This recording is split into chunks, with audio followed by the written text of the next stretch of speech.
Hello dear students, today we will study chapter 5, that is challenges to and restoration of Congress. So let's start the chapter. And in this chapter we have seen in the last chapter that Congress recovered after 1971 but was not the same kind of party. The difference became clear in a series of events between 1973 and 1975 that brought new challenges to India's democratic politics and the institutional balance shot by the constitution. We have already studied in the last chapter that Congress recovered from the trauma in 1971, and in this year 1971 India also fought a war against Pakistan, and the result was Bangladesh was created. So after that Congress recovered from the trauma, but there were differences which were clearly visible between 1973 to 1975, and new challenges which were also aroused in democratic politics in India, and the institutional balance was shot by the constitution. These developments led to the imposition of emergency in June 1975. Normally, we would associate emergency with war and aggression or with natural disaster, but this emergency was imposed because of the perceived threat of internal disturbance. We also know that during Indira government in 1975, third national emergency was declared, and normally emergency is declared when there is uh, war or aggression or natural disaster. It means if we talk about war, then there is war between India and some other country or natural disaster. But the emergency in 1975 was imposed due to the perceived threat of internal disturbance. The emergency ended as dramatically as it had begun, resulting in defeat of Congress in the Lok Sabha elections of 1977. As dramatically, the emergency was imposed by the then Prime Minister Indira Gandhi. Similarly, in the same dramatic condition, it was uh, abolished in 1977, and due to this emergency, Congress party was defeated in Lok Sabha election in 1977. So it was the first time when non-Congress government was framed.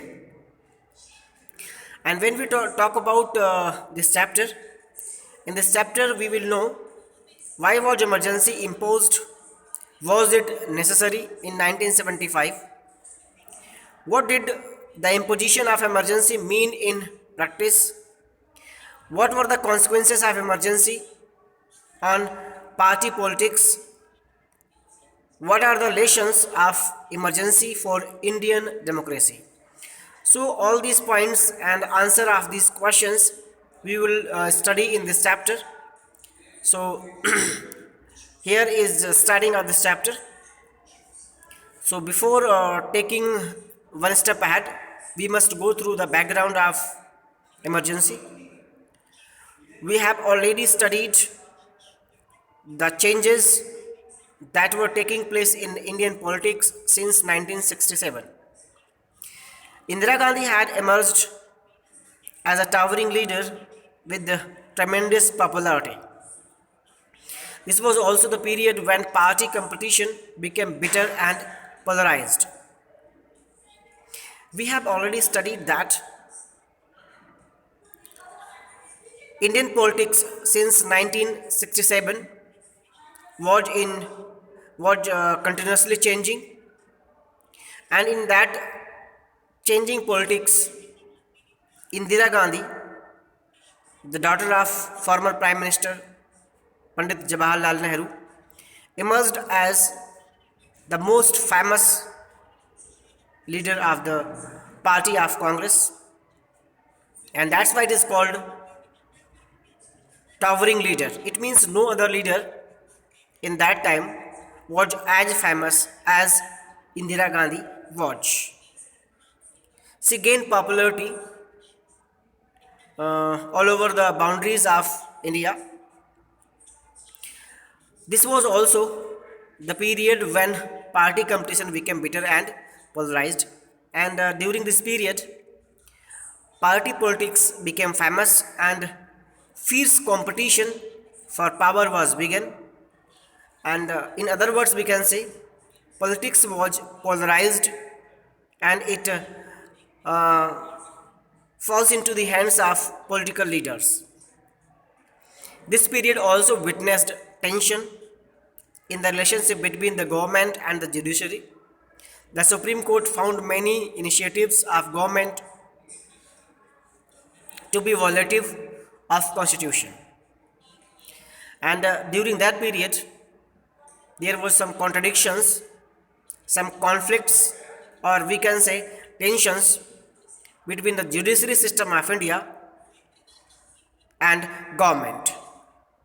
The Supreme Court of India found several initiatives which were taken by the government violating Indian constitution, and on the other hand, the Congress party took the position that this stand of the court was against principles of democracy and parliamentary supremacy. And when court objected to the initiatives taken by the government at that time, the Congress party thought that the court is intervening in the matter of government, and in this way the court is trying to manipulate the parliamentary supremacy. So there were quite tensions between government and the judiciary. The Congress also alleged that the court was conservative institution and it was becoming an obstacle in the way of implementing pro-poor welfare programs. Congress also blamed the Supreme Court of India for creating hurdles in implementation of pro-poor welfare programs which were launched by the then Indira Gandhi government. And it also suggested the court that it is a conservative institution which must not intervene in the functioning of government. The parties opposed to the Congress felt that politics was becoming too polarized and that governmental authority was being converted into personal authority.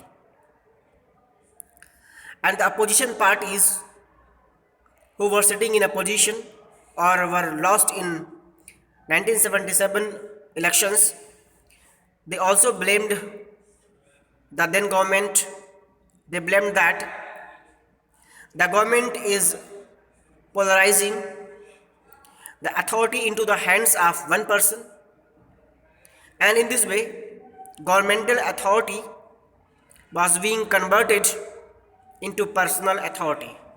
These allegations were made by opposition leaders. The split in the Congress had sharpened the divisions between Indira Gandhi and her opponents. And at the same time, there were splits in Congress means some groups which were separated from the Indian National Congress.